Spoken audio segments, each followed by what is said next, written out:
Hello everyone, it's me, GetDaved, and it's Channel Update Year in Review edition. So, first things first, we're going to talk about the most exciting topic of all, YouTube itself. They've been doing some updates lately.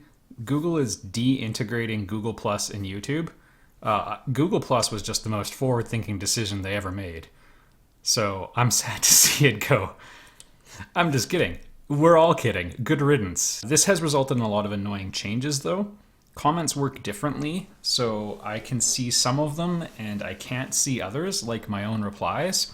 So I might reply more than once to a comment or not at all to one that I thought I was replying to. That's what's going on there. It caused all sorts of weird stuff, like earlier in the process, people were like losing subscribers by the act of adding videos that were being watched. That would like decrease. Yeah, it was weird. Anyway, that's what's going on with the YouTube. As far as other stuff is concerned, we're going to finish off Final Fantasy 15. I've recorded almost to the end, I think. I'm pretty sure I'm pretty near the end. We'll just do till the end of the core plot, and then we'll be back to Dragon Quest Builders and or that one. Oh yeah, let's do the year in review. For point of reference, we started the year here. The old Chrono Trigger let's playing. I was happier with this one, so that's pretty cool. XCOM 2, I'll say this about it. The final video in that series contains one of the things I'm most proud of. So if you like it when I do something special, like the first episode of the Final Fantasy 15 thing, I have a lovely one for fans of the Shawshank Redemption at the end of XCOM 2. 2 rounds of Master of Orion, both delightful. More delightful when the game didn't glitch out, so that's nice. We might revisit it kind of soon, just because they've had some patching to the game that has changed, just tweaked little values to make it a bit better, in my estimation. I haven't played it under the new rules, but I've reviewed the logs and it looks promising. And they've added some new races as well. Hyperlight Drifter was punishing and delightful. Stellaris, I wanted to love you. Fire Emblem Fates Revelation, I also wanted to love you, and it was a little tricky. The game is just not as good as Awakening. It's a good game, but I mean, look, once Empire Strikes Back has come out, it's kind of tough to be Return of the Jedi. Galactic Civ 3, we will probably revisit this one, mostly because we left on a really interesting situation where I started a war on 2 fronts and my initial invasion got stopped by a surprisingly staunch defense. Since there's no historical precedent for this happening to anyone, I have a good feeling about it. Moo, we already talked about. Halcyon 6, and we're probably just going to let this one float away. If you're really upset, let me know in the comment section. Dragon Quest Builders, we're coming back to it. Gonna party, party, party. Metroid Zero Mission, a real treat. I would recommend against 100%ing the game, but I would recommend totally for playing it if you love any Metroidvania game at all. It's fantastic. I really like that. And then Final Fantasy 15.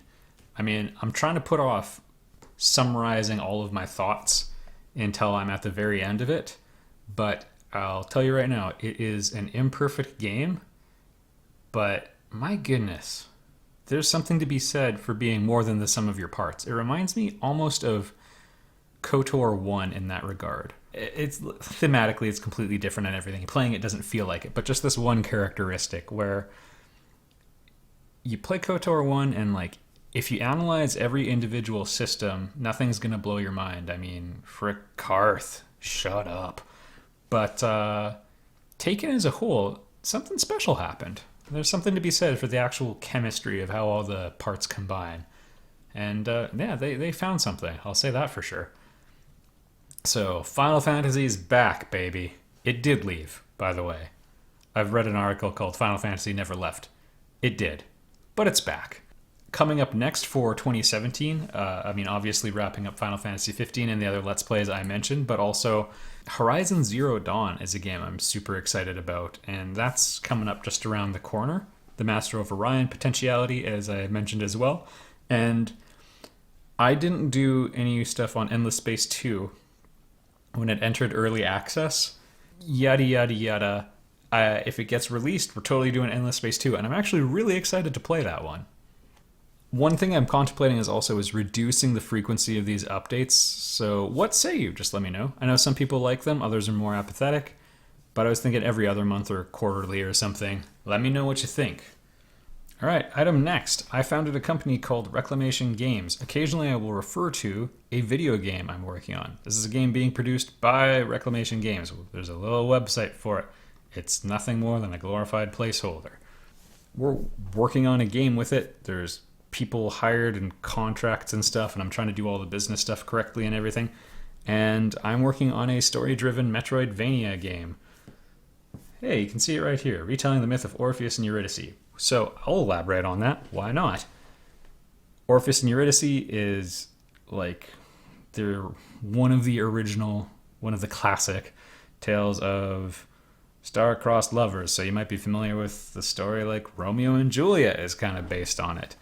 And the point is, I'm inspired by books like The Great Gatsby and The Old Man and the Sea and The Count of Monte Cristo, and a lot of them deal with things that are kind of out of reach. That'd be my best way of describing it. Like Romeo and Juliet, like they're in love, but there's this basically gang violence between the two families, and it's just kind of out of reach, and can you get it or not? And so I sort of took that, and then I combined that with my frustration with Metroid Other M, because Nintendo could not give less of a crap about the Metroid series, and like for the 30th anniversary they did like nothing, and Other M has like just this abysmal story that took a strong character in Samus and just defanged her and turned her into a whiny, mopey, needy, man-dependent, like, I don't know. It's all wrong. It's all just backwards. So all of that seemed really ridiculous to me. And I've said this before, I can't remake Metroid. I don't own the IP. But a game where you explore and are trying to collect items to gain the ability to access new areas and more effectively navigate the map and fight bosses and fight enemies and experience feelings of isolation and fear and trying to like overcome those. And there's combat that matters in Metroid games, but almost like your mental capacities are almost more important, like your ability to understand space, like how one room leads to another one, and a lot of the boss fights are even like that. That's almost more important, and I think that's really interesting. So I'm trying to do that and have a game that has a story that's actually good in it. So the premise is trying to rescue a person. And maybe it's out of reach, maybe not. That's the super gist of it.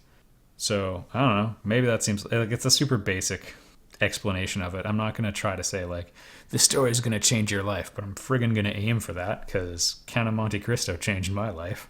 And if you haven't read it, you should. I had some goals for what I was trying to finish for the first real year of development. That was to get down the look of the main character, build her 3D model, complete all the animations, and have an artist get good at painting her and doing all sorts of stuff with that. Because even if you hire a good artist, which I did, and someone who's good to work with, which I did, is really fortunate to work with this person, there's still a ton of communication and a ton of trial and error and stuff that needs to go out and figuring out styles and like deciding styles that both of you can be satisfied with and everything. Because for me, it's not enough to have like a top-down sort of authoritarian way of directing it. To tell an artist you need to do something exactly like this, I think is very disrespectful and also very short-sighted. The artist knows some things about art. You don't. If you knew that, if you had those skills, if you had that background, you should be doing the painting.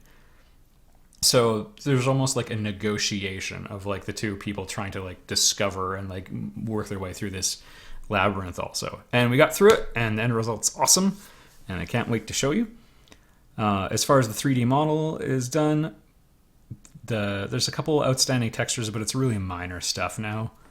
A few more animations need doing, which are largely based on some changes I've decided to make to how the combat works in the game. I had a generic 3-hit combo attack sequence. At first I was like, it's good enough. And then I kind of started thinking about it and I was like, no, that's not good enough. That's stupid to think in those terms. So I want something that's like a bit more flexible and variable. And so that needs to be animated and programmed and so on. And some of her movement abilities aren't programmed. But overall, I would say that was probably a 90% realization of the goal of like having the character control right and feel right and everything. And you might think, oh, that's a weird thing to prioritize first, but they did it with Super Mario 64, where they're like, we want the character to be fun to move. And that's a game where like jumping around with Mario, just that act by itself is good. So I want it to be like, yeah, all the ways she can like kick off of these surfaces and pull herself up on these and use these abilities to navigate around to feel really good. And that's what we got pretty close to.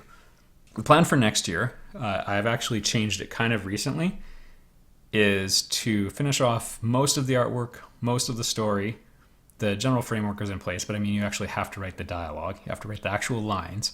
And there's lots of those that need to be done still. And to have one area completely playable. And that usually involves actually having the majority of the work done.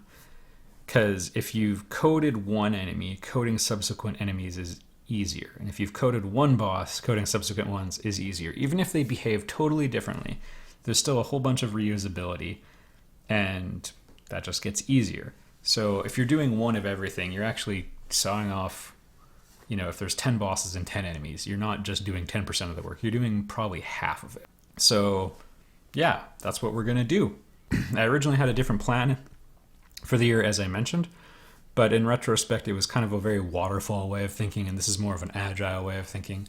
And yeah, if that doesn't mean anything to you, that's fine. But most developers will know what I'm talking about. So item last. Everybody was crapping on 2016, despite the fact that a lot of really good things also happened, despite the above average celebrity death count.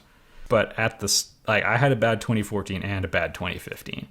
And at the start of 2016, I made like a whole bunch of major life changes and everything. And I kind of felt like, I think this is going to be a good year. And for me personally, at the end, I can say it was a good year for me. And some bad stuff still happened.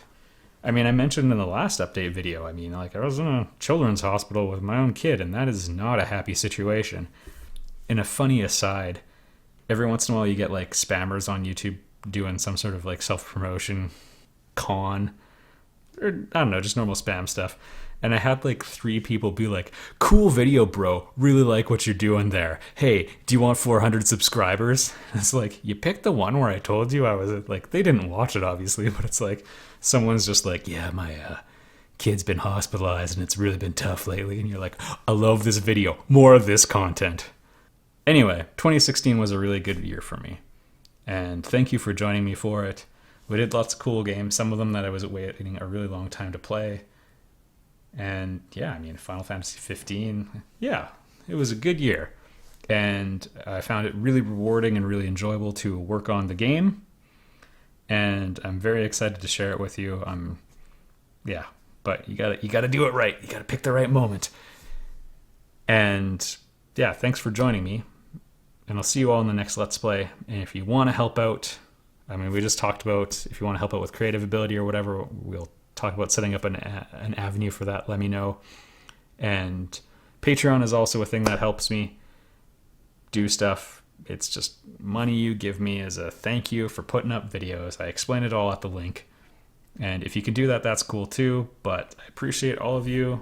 And it was a good 2016, I say. And we're going to have a good 2017 too. And thank you for joining me for all of this.